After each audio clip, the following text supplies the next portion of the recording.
It says it's starting now.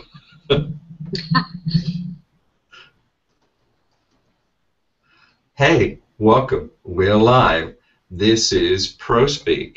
At ProSpeak, it is a program about professional speaking, presenting. It's for facilitators, it's for hangout hosts, it's for consultants, anybody who has to engage others publicly in some form or another, whether that's a keynote speaker, a consultant who has to make a presentation, a hangout host who drives a program. We've had book writers on, book publishers. Soon we're going to have tech people, but I am really excited to have this panel here today. Aha, and they're going to introduce themselves in a moment. I call them the Mythbusters because all of these people, everyone, they have something to add. If you've ever done a hangout, if you've ever done a presentation, you need to listen to these people because they have some things to say. Now, let me set up the premise of this discussion, and I suspect it's going to get kind of wild. Well, maybe not. Maybe they'll behave themselves today. I don't think so somehow. So my question to this panel, how is public speaking different? I mean, Dale Carnegie in 1911 started his first classes at the YMCA in New York, teaching public speaking. Now, we know the world is different, but how is the world different in public speaking? So I'm going to give each of our panel members a moment to introduce themselves and tell us what they do and how they use their presentation, speaking styles from here. Now, okay. Now I see that one of our guests has dropped out. She's having trouble with the link this morning. But Melanie, why don't you start and introduce yourself and give us a little background. Thank you. Hi, Jeffrey. I'm Melanie MacDonald. The very first thing I want to say is I love your shirt. Wonderful shirt you're wearing there. So colorful and bright and wonderful to look at on screen. I'm a brand identity and social media outreach strategy consultant, and this whole topic of public speaking and how it's changed is really relevant to that kind of work because public speaking is so much more public now than it was before. It's so much more inclusive. You were saying before we actually went live about how back when public speaking kind of started, it was all very prepared and very learned, and people would practice and practice before they would actually get up in front of an audience. But today, and with technologies like Hangouts and Blabs and all the other video chat technologies out there, it's very inclusive, and anybody can come in and join the conversation. I did a hangout this morning, and the two guests that I interviewed, this was for both of them their very first public speaking experience. So they were real nervous, but we had a meeting prior to, and I gave them some tips about what to do on cam, how to be on cam. So it was very different in that it's more inclusive, I think. Anybody can get in. It's much more a conversation than a speech. And that was probably the first thing that came to my mind. Okay, thank you. Well, Phil, what do you think? Tell us a little bit about where you are and what you do. And how is the world different with presentation and speaking? You talking to me? Are you speaking to me, Jeffrey? Sorry, Ray. No, that's okay. I had a brain fart. Oh. That's okay. I wasn't sure that there was somebody else I had missed on the panel. Oh. I think in terms of public speaking, I hate to do the it depends thing, but I think it depends so much on context and the environment that you're speaking in. You know, I host a regular show, a weekly show, an HOA called the Ready to Go Show, and in that I tend to be conversational, but also kind of adopt the sort of moderator, TV moderator persona. When I go out and speak to, and usually they're small groups, I like the back and forth discussion kind of format. So that tends to be even less formal. But if I have to do a speech in front of a large crowd, then it is rehearsed. Then it is prepared. I don't think we live in the same era as the golden age of oratory, where it was an art, and sometimes you may see that at Harvard debating club or something like that, but that's very rare. I watched a political debate last night here in Canada, and that art of oratory was very evidently gone.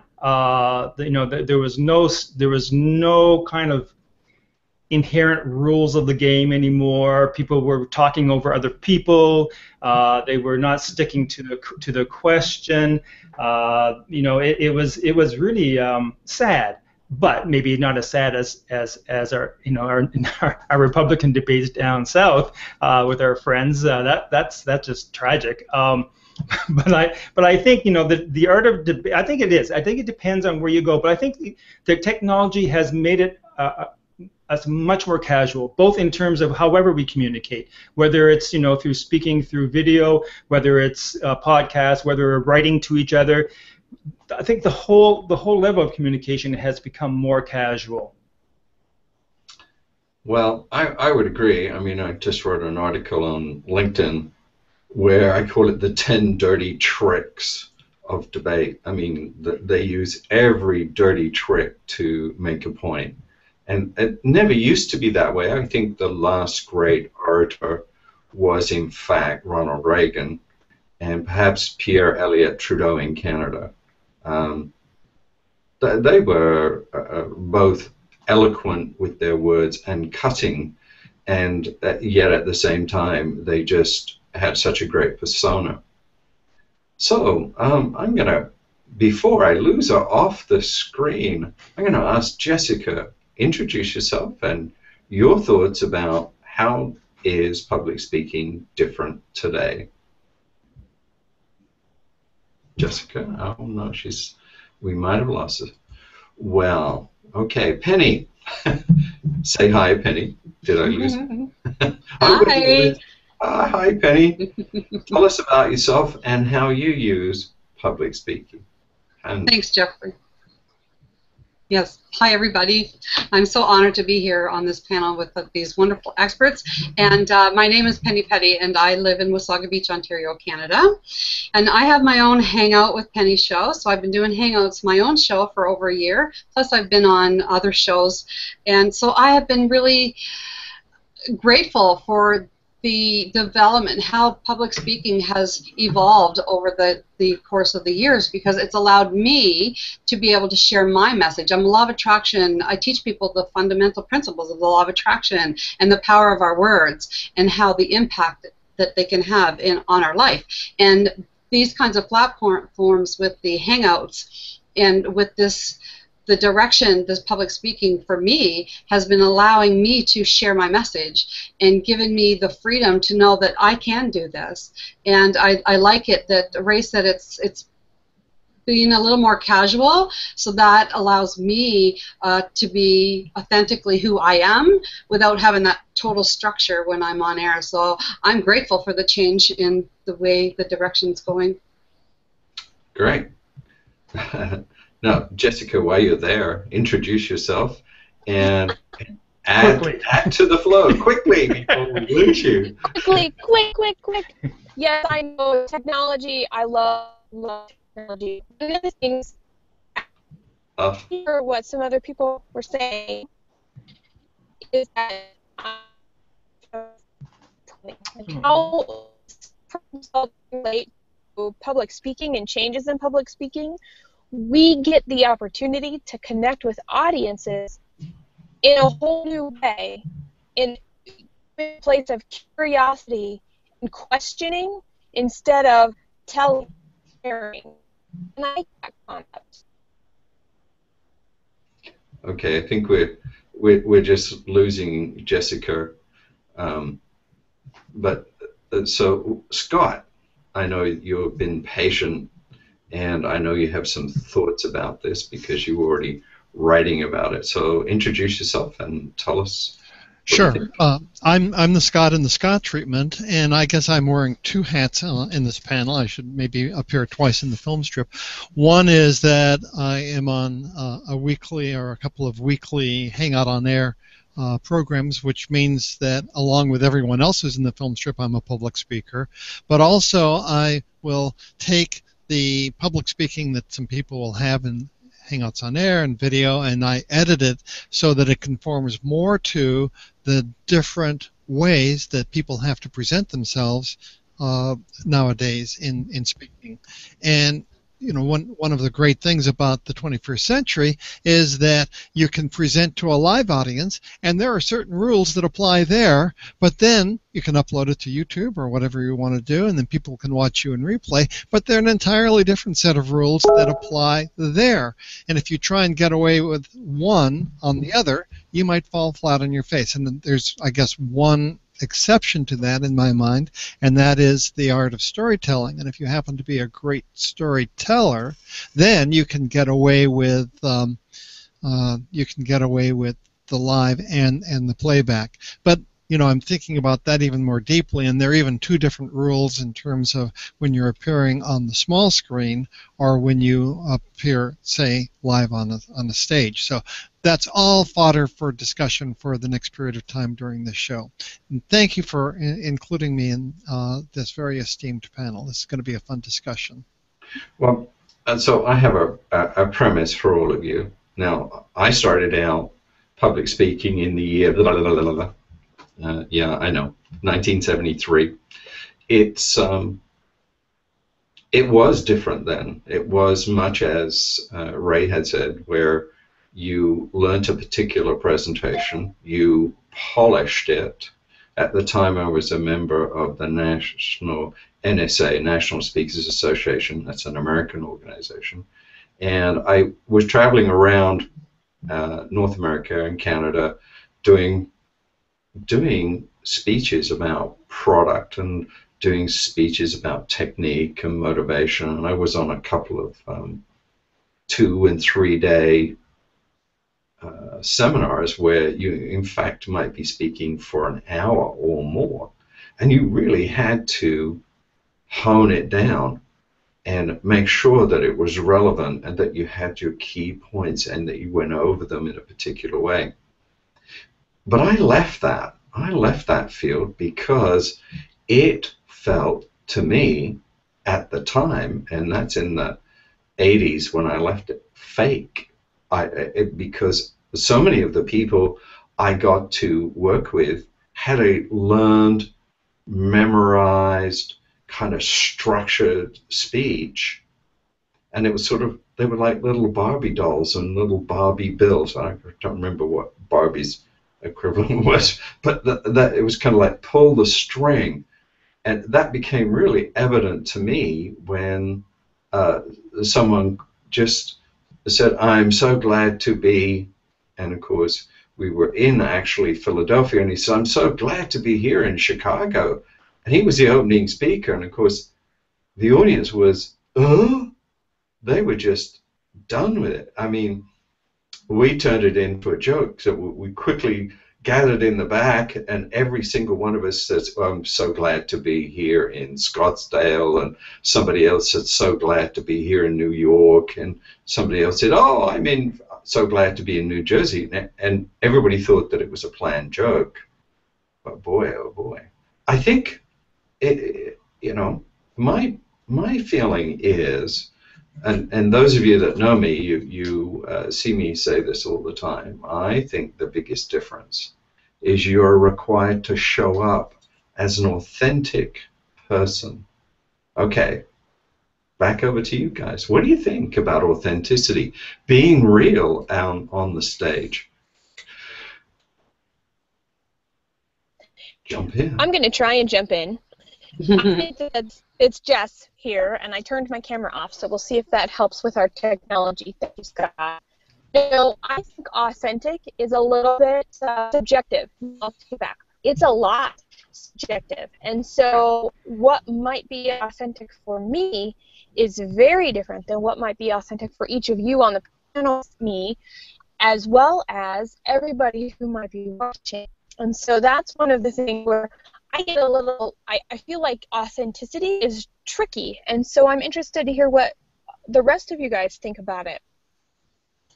Well, I'm going to jump in if I might, and authenticity, online authenticity is a little bit like in-person authenticity, I guess, in that if you lived in a small town and they got to know you over the course of 6 months or a year or an entire lifetime, at a particular point, people would know who you were, and they would know if there are things in the skeletons in the closet and those sorts of things. Well, when you're online, they say if it's once online, it's there forever, and you start accumulating your sort of personality. So you're on Facebook and you're on LinkedIn and you've got tweets and you've got all sorts of other things going, right?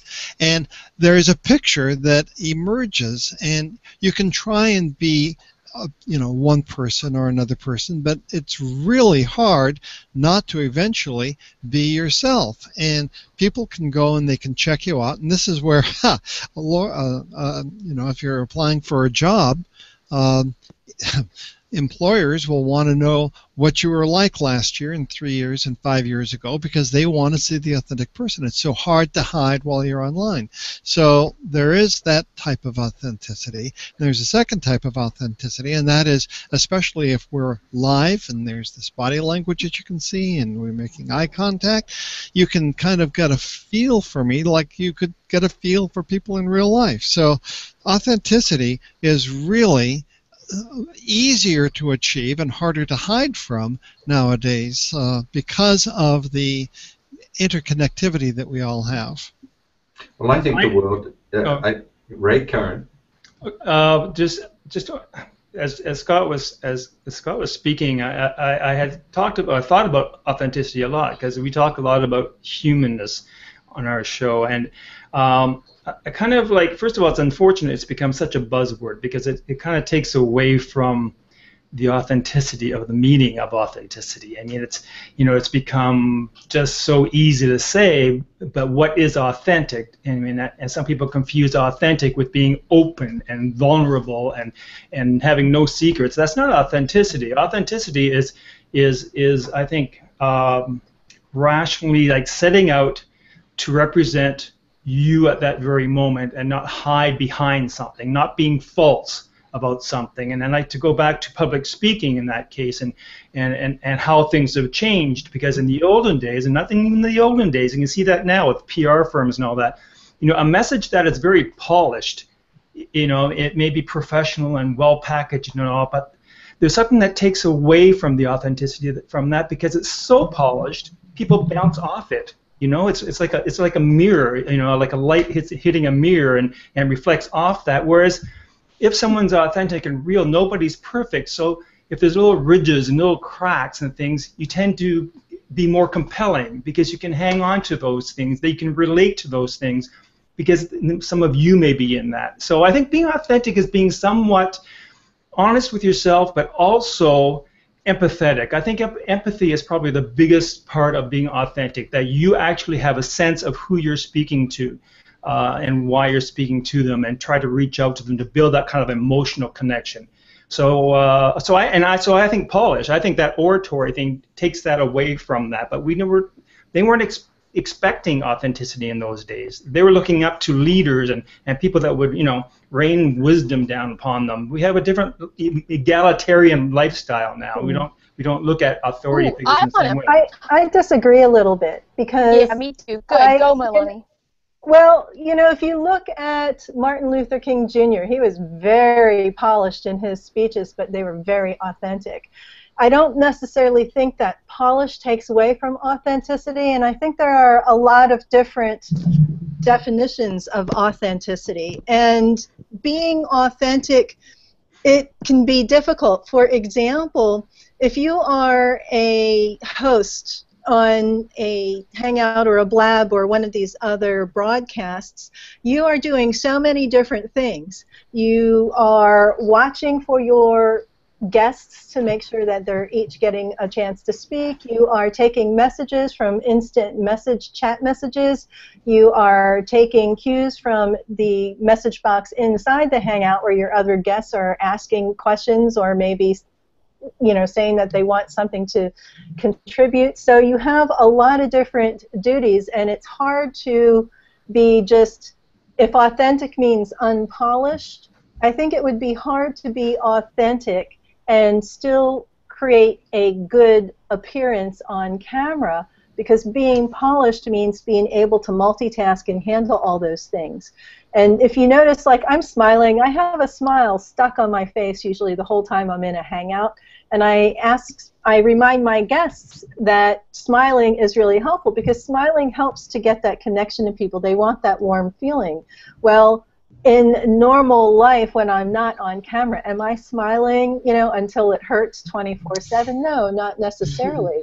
But I also know that people aren't necessarily, when I'm sitting around in my room, taking pictures of the screen that they're going to post later on for their promotions. And I want to present the best light and the warmth that I hope to achieve authentically in a relationship with anybody that I make a connection with online. There's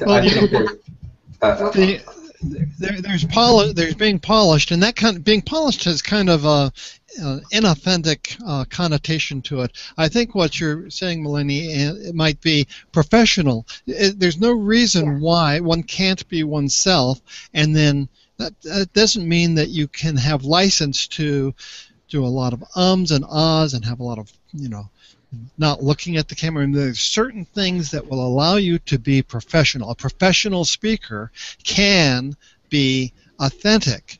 If you're so polished that you're coming across formulaic, then you can be polished and inauthentic very, very easily. Yeah, I don't know how. I'm sorry. I think, Jess, you were going to say something. Are you there? Well, I'm still here. I think that what I'm hearing is very interesting, because I think when I think of authenticity, I think, how do I use the skill sets I have in the situations that I'm in?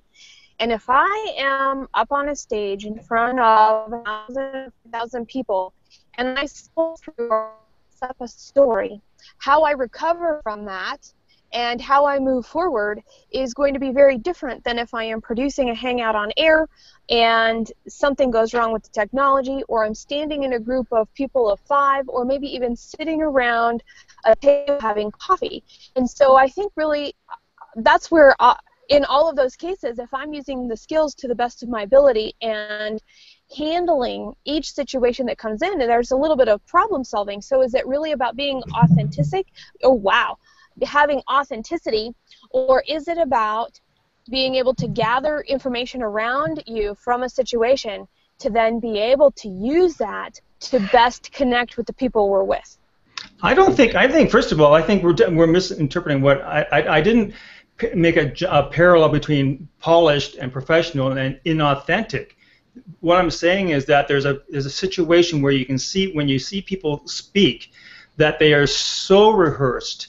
And as Jeffrey said earlier, there are little Ken dolls up there going through the acts. Now, is that authentic? I don't think so, because I didn't get a sense of their personality. I think what we're talking about here is professionalism, as Scott was saying. If you can recover from small mishaps and stuff, that's what a professional can do. And that gives the people who are watching you confidence, so they don't have to sit on the edge of their seat going, oh no, I feel so bad for that person, whatever. But that has nothing to do with authenticity. I don't think, again, I don't mean to say that if you're well rehearsed or if you're a skillful orator, that you're inauthentic. Not at all. I mean, the greatest actors in the world would be inauthentic. But what I'm saying is that there's a point where if you don't let your personality come through the content of what you're communicating, that could be seen as inauthentic. Okay, panel. I think I knew that when I waved the red herring of the word authenticity, it would be bait for you, because what I suggest to you is you can be real even with high-level skills as a professional speaker, as a platform artist, as a hangout host. You can. And I agree with all, well, the majority of you, that authenticity has become a marketing buzzword. And what often happens when something becomes a marketing buzzword it devalues, because as Jess started to say, well, authenticity, it's hard to be. I suggest that, you know, if somebody said to me once when I was up speaking, and I teach presentation skills, and I coach professional speakers and keynote speakers. That's what I do for a living when I'm not playing around here and having fun here. They said to me, well, I want to be natural, you know, and I said, well, you're not going to shave, you're not going to brush your teeth, no deodorant, not going to cut, don't dress, find some wild skins and be natural. Hey, man, that will make an impact on the stage. They said, well, no, I didn't mean that. And I said, well, what do you mean? You see, we're all coached first by our parents, then by others, and we are socially influenced to behave in a certain way. And I think that the biggest challenge, I mean, since Dale Carnegie, and what sort of is the audience. The audience is different. The world is different. We see things differently. As Scott was saying, you know, you've got one audience over here, and it might be inappropriate over there. You know, look at the number of politicians recently who've had to resign because they've been caught on this always live world. This world is 24/7 live.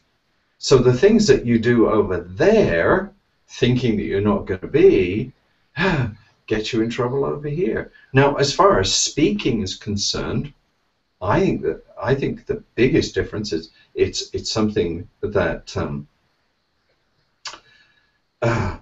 you know, is storytelling. I think we've gone back to storytelling, the ability to tell a story, an ability to involve audiences from one's realness, from who one are, from within, being real, and that's why I used to have a sign that said authentic, but now I have one saying show up, because you show up from wherever you are.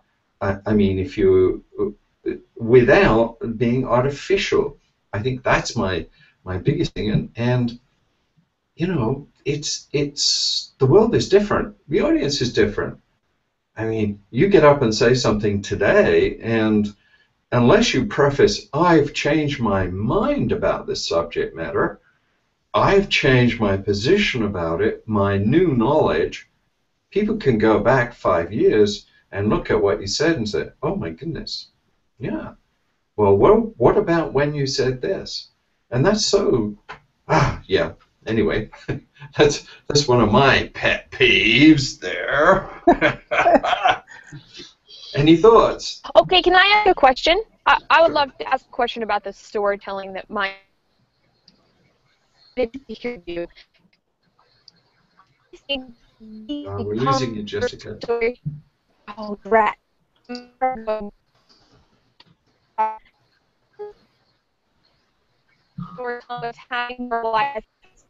Jessica, we can't hear you, darling. Oh, okay, rats. Melanie.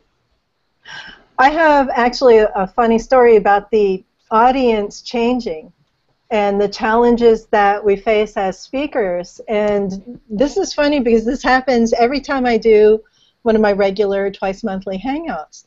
I have a particular person who I love because they always come and join in, but they know as a regular that I always post the join link in the event page. I know that they're on the event page because they're watching the hangout. And yet every time when they're ready to come in, they send me an instant message saying, send me the link to come into the hangout. Usually when I'm right in the middle of speaking as a host, asking questions of the people that I'm interviewing. And so they're sending me these pop-up messages trying to like demand my attention and help them get in. And I was thinking today, this actually would be kind of a good speech because it's like in an in-person, on-location event, the speaker being on stage, being interrupted by somebody saying, "Can you please show me to my seat?" instead of just taking the ticket out of their pocket and looking at their seat number. So Yeah. challenges, yeah, they're definitely there, and the audience is different and has different demands, especially when it's an online audience. Right. Let's unmute myself. I think that's a very good point, Melanie. I find that when I go into let's say a classroom, if I'm talking to college kids or something, I think they're very respectful that way. But I think there is quite a difference when you're doing it online, as you said, and you only have to look at a number of HOA shows and other broadcasts to see, like, people I don't think understand that they're broadcasting to not just the person that's in their head or the panel that's with them, but that public, it goes out there, and yet you'll see them in their bathrobes, or you'll see them with, you know, a dark light behind them, or they're not, you know, the mic's not right, or they can't hear them, and I'm thinking they obviously don't see this as a platform. You know, they see this as kind of like a personal phone call with video, you know, like with video, like a Dick Tracy thing. So, I mean, there's a big difference. I mean, you know as well, you know, when you're hosting an HOA show, I tend to think, you know, I think old school, you know, I think, okay, this is kind of like a little TV studio, and I have an audience in my head, and so the way you see me, although I think I'm very authentic, and it is me, and I don't, you know, I'm no one else but, I'm not trying to be someone else, but I'm also very cognizant. And Jeffrey's part of the reason for that, because I'm trying to enunciate better, and I'm trying to breathe better. But I'm very cognizant of that, where I wouldn't do that in my living room if I had a dinner party and I had friends over, right? So again, as I was saying earlier, it's all context. It depends on where you are and the audience you're playing to and or addressing. Scott? Yes, it is entirely context. There's a brand new platform out there for live streaming called Blab, and never before in my entire life have I seen so many people smoking. I've never seen on a Hangout on air anyone smoking a cigarette, or sorry for this, but guys who don't have a shirt on, so it's, you know, from the chest up, and they're just sitting there, and I am totally offended by that, because it is a public forum in which they are presenting, and I want them to show the sort of respect to me as their audience. So it's a rookie, or it's just a beginner's mistake, in my opinion.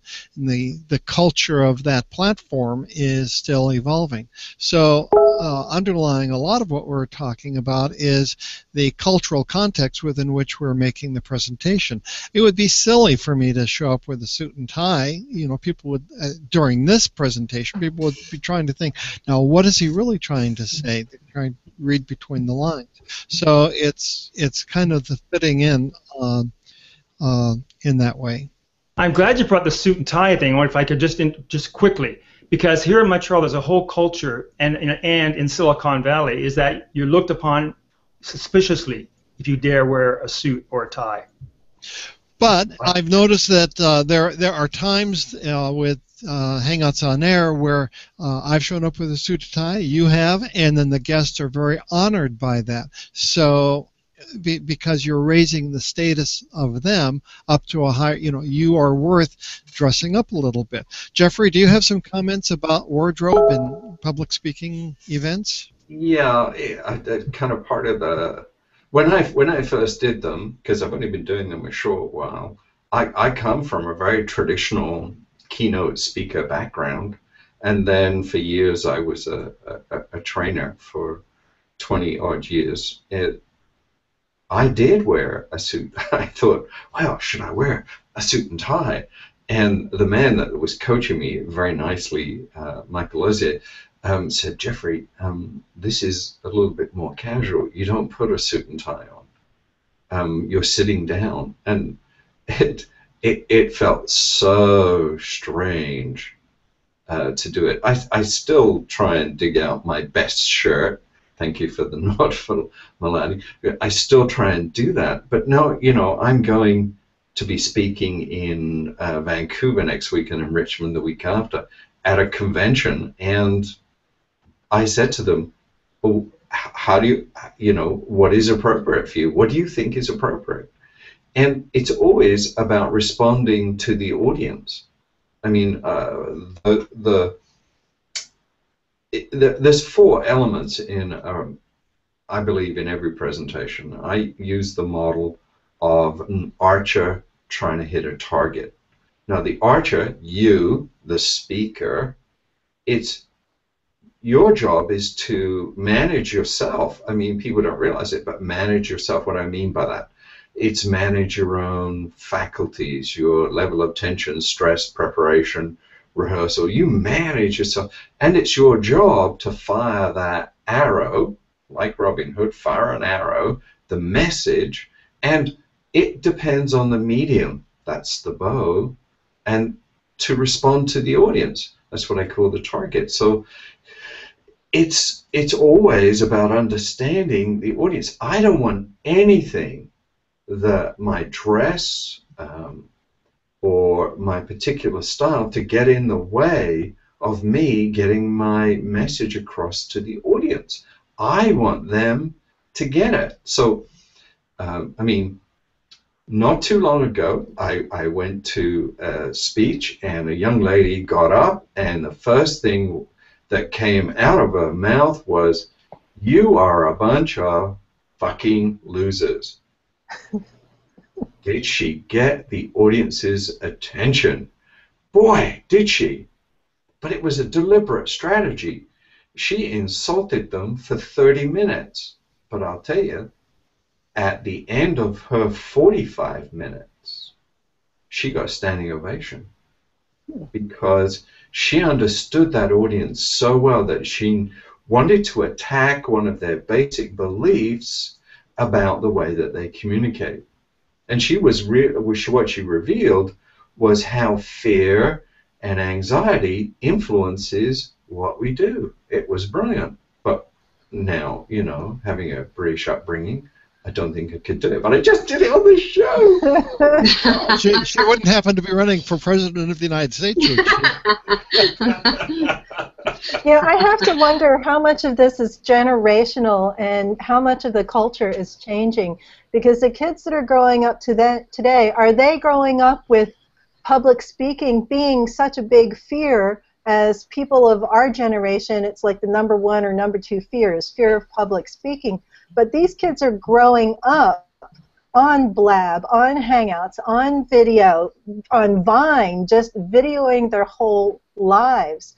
And they are famously looking up to people who famously don't wear suits, the people who are like the guy who's the head of Facebook and Steve Jobs and all these computer and app guys that refuse to wear suits. And they're looking at this culture saying, this is the culture I want to be in. These people are making money. I want to do stuff online. So they are growing up with a very different mindset than we did, who grew up in an era before all this video broadcasting, when public speaking was more about being on stage, being aware of your audience, making sure that you are consciously making that connection and dressing correctly for the audience you're in. But when the whole world is the audience and you grow up on stage, what does that mean?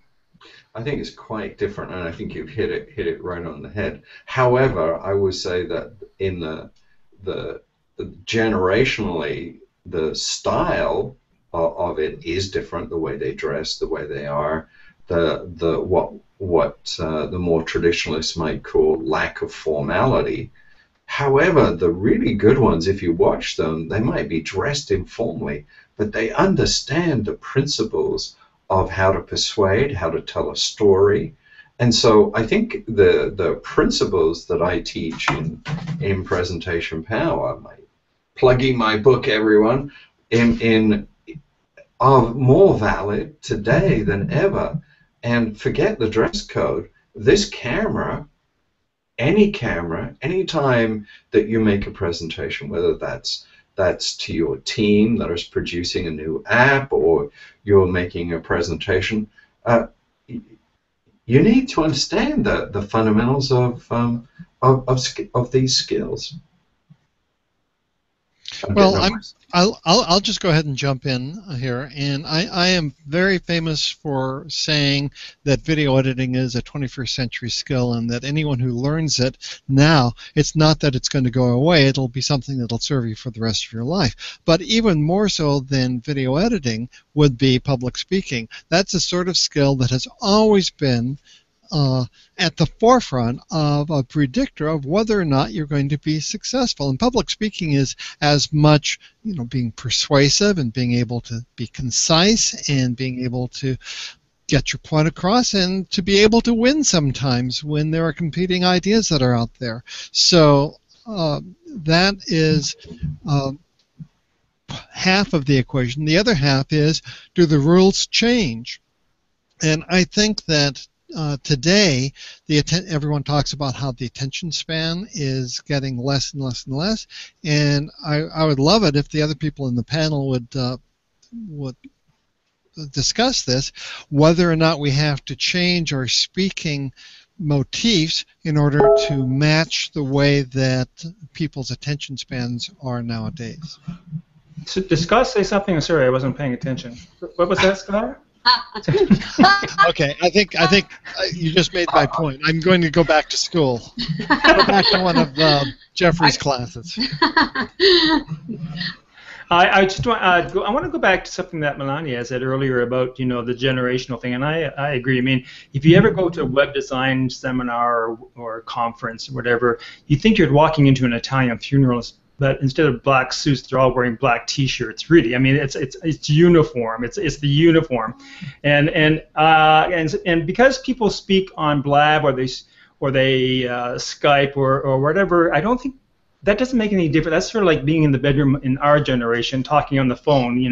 I don't think there's a jump there in terms of their thinking that they're speaking. So I think that fear of public speaking still exists, but Scott's very right. I think it's a skill that we need, in business, whether you're trying to sell a proposal, whether I'm trying to sell an idea for a show, whether I'm trying to talk to my team and say, listen, what do you think about this, and that kind of thing. Those are skills you have to pick up, and I think Jess had asked something in the chat and about life experience, and from someone who has lots of it, I think that's a valuable thing. I think that's the gravitas. That's what you bring to the stage. That's your differentiator. Because everybody can speak about on a certain skill level about any kind of topic, but what you have behind that skill, the experiences that you put the skill in context, that's what makes you different. So I think life experience is very, very important. Mm-hmm. I would agree. I'm going to sort of go and take it to a different level where I've seen it make a big impact. I used to teach this subject at the University of British Columbia, and after one particular class, I had a young man come up to me and he said, I have to get my PhD dissertation. I've tried twice to get it approved. It's a day-long presentation, question, answer. It's grueling. And I sort of sat down with him, just loved the guy, and said, oh, okay, let's sit down and work on it. And he had no clue of some of the ways to structure how he was going to answer in order for them to be persuasive. And I'm glad to say he got his PhD. But it wasn't within 24 hours. Another friend said, I'm going for a business loan. Would you help me? And all I did was teach him the same things. He got his business loan. And I suddenly realized that people think that public speaking or presenting is just about getting up on the stage. Anytime you've got more than two people in front of you, my suggestion is you've got an audience. And some of these people, some of the Hangout hosts, I know they have 30,000 people as an audience. And do they ever really ask and find out what people truly think and respond to them? Do they? So I'm going to go out on a limb Thank you, Jeffrey. And ask Penny a question, and that is, what is the correlation, if there is any, between one's skillfulness in terms of presentation skills and the law of attraction? Well, that's a very good question. And it is really all about knowing your audience as well, believing in your message, and wanting to deliver that message the best way you know how. And I believe that you're going to attract, if you believe in your message, you're going to attract those same types of people that are wanting to know your message and want to learn the message. And that's why I think it's really important when it comes to having trainings and to increase our skill set so that we can deliver our message the best way we can. And we attract these things into our life when we truly believe and want to deliver the best that we can to our audiences. We will do and find ways to do that. Okay, now I'm going to ask you all just to think and give one insight. Give you a moment to think about it. One insight to our audience. And while you think about that, I'm going to talk a little bit about next week's show. I have a very special guest next week. He's a man named Chris Beveridge. He is, I would call him well, he'll laugh at this when he hears it, a techno freak. I mean, he writes code in his sleep. I'm pretty sure he does. He's a consultant. He does design projects. He's a digital artist. He's written code for Google. He's written Google apps. He teaches other people. He's got over 30 social media things. He runs social marketing programs and teaches other people about them. He is a real, well, I said it, he's a real techno freak geek kind of guy. I really like him, and I know he's going to be watching this, and he's going to get at me because I've said it. Jeffrey, he's got a whole list of comments right on here on the chat side. A whole list of them. One of them is he's going to cancel his role for next week's hangout. I guess we were talking about. So yeah, he's made tons of comments. Yeah, he's a pretty interesting guy. He's a pretty interesting guy, and I'm looking forward to kind of putting him on the spot and asking him a few questions. And he's been very helpful, instrumental in leading in some of the things that I do. And I think he's going to make a very interesting panelist. And Penny and I will be able to ask him a few questions. Anyway, okay, so the insights to the audience. Who's going to start? Leave them with an insight. I always like to start. I'll start one of them, and that is that really, when you think about it, there are two different types of audiences out there. There's a live audience, and then there's a taped audience. And when you're making a presentation, know which one that you're talking to, because I think that there's, generally speaking, a different set of rules that apply to a live audience, especially if there's a little bit of comments that are live like this, or if you're on a stage and you can feel the energy, and something that's intended for someone who is watching in playback. Because if they're watching in playback, they've got their hand on their mouse and they've got their finger on the next button, and so if you break some of the golden rules of what they're looking for in terms of playback, you're not going to be able to finish your speech because they're off to the next person. So that's I guess the one insight that I have. I'll go next, Jeffrey, if you don't mind. I think it's really important to look them in the eye. Make eye contact, and when you're, instead of thinking, oh, I'm just speaking to an audience, think that you're speaking to a person, and in your head, and when you're in front of an audience, make eye contact with individual people. That, I think, will make you so much more approachable and again, empathetic. But even on camera, I mean, it's so important to look at the camera, because if you're always looking down here at the panel, you're not making a connection, and people, they may know that you're looking at the panel, but they know also that you're not looking at them. So I think that's my tip would be that. And it takes practice. I used to have a little cutout that I used to put next to my camera on top of the computer, a little cutout face, so that I would focus on that face and talk to that face and pretend it was whoever I was imagining it to be. And it took a while, but now it's just second nature for me to talk to the camera. Mm. I'll go next. For me, I would have to say that if you're watching this program right now, there's somewhere inside you where you have this desire to speak in front of an audience, or maybe just a couple of people, but you have this desire to speak. My insight is just begin. We all needed to start somewhere, and I'm still beginning. Every day it's new. And when we can, like I had someone point out about all the ums I said on one of my Hangouts, and it was like, you know what? That was very good learning for me, because it's like, how can I do better the next time? So each time we get better, and we get better, and we get better. So, but we need to begin. Yeah. Okay. All right, Jess, I'm you're going to try get- and jump in. Yeah. Yes. My thought would be there's a process to go through, and that process is a problem-solving process specifically of what is the message. And I love everything that you were sharing, Jeffrey, and your class that I took with you really hit on this, is that every step of the way is part of the problem-solving process. And if you're thinking about the audience and you're thinking about your message, there are going to be many options of how to present that message to that audience. So what can you do to find the best approach, that best solution for that audience at that time and place? Hmm.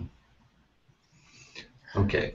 I'm going to add to what Jess is saying, and partially because we got cut off with some of what she was saying, but I think she and I were thinking along the same lines. It's thinking about the audience, and Jess mentioned the process of problem solving and how you're getting the message across to the audience, and to that I would add thinking about what is the message to the audience, putting the audience's mindset inside your head. Why are they here? Are they here because you're some sort of superstar celebrity, they care so much about you, they want to hear you speak?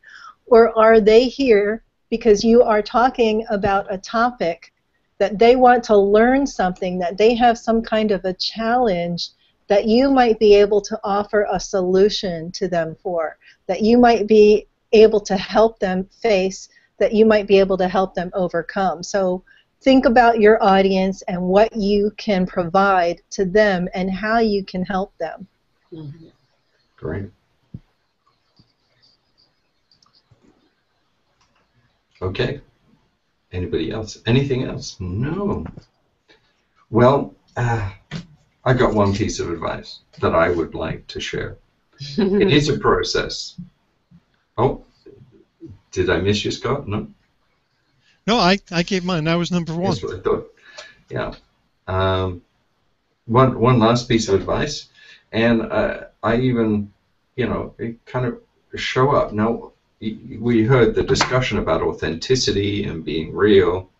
I mean, let your personality emerge in it with and be part of what you're doing. You don't have to suppress who you are when you learn the skills. Of course, it's natural when people start out public speaking or presenting or even doing Hangouts, they see someone, they like it, they respond, and they go, oh, I'll just be like them. And so they are suddenly, unconsciously, and sort of see monkey do, see and do, and so they're somebody else.